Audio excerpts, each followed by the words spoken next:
feel safe on this campus from the people we pay to make us safe. How does something like that happen? That's my question, and that's what we're all out here to find out, right? Yeah.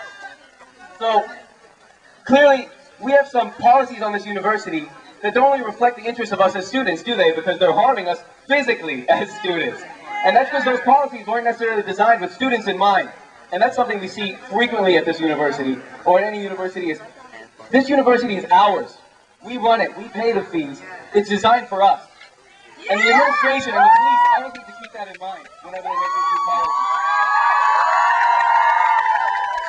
And what we see here is a blatant abuse of power.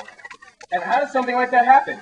The only acceptable use of violence on this campus is if the students are in danger, right? And what happened? The only other students there were trying to protect that student. They weren't in danger. That doesn't make any sense. These police were way out of bounds. And you can throw in whatever minute details of what happened and all the different descriptions of the specific events. None of that matters. Someone got tasered at least 4 times in our library. A student got tasered 4 times in our library.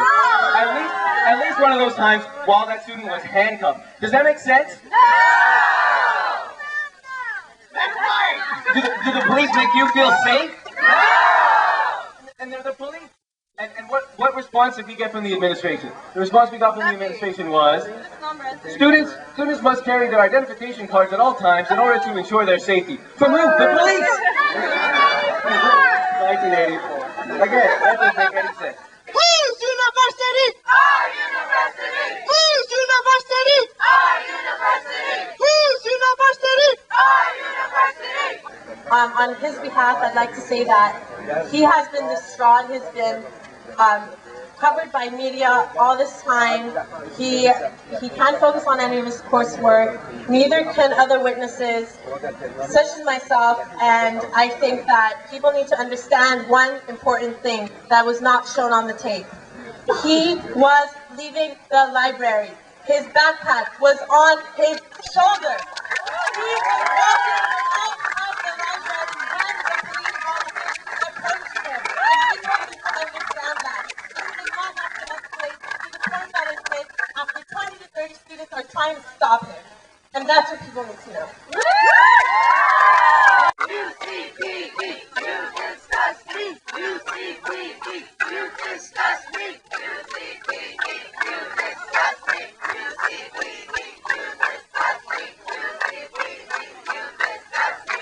The fact that excessive force was utilized at this public library to the campus, one that we often go to, one that we often find safe haven in, where we would like to study. Education is a right. And if we're not able to educate ourselves in our own library, that is an issue. If the students are being targeted simply because they want to stay in the library and they do not want to get out of the library because they want to continue that studying, that is a guaranteed right. We all have to educate ourselves. We all pay fees to go into that library. We are all students on this campus. And if police are going to be selectively picking students in the library and using excessive force against them and repeatedly attacking them, tasering them, while they are in paralysis on the ground and commanding him to stand up, that is unacceptable.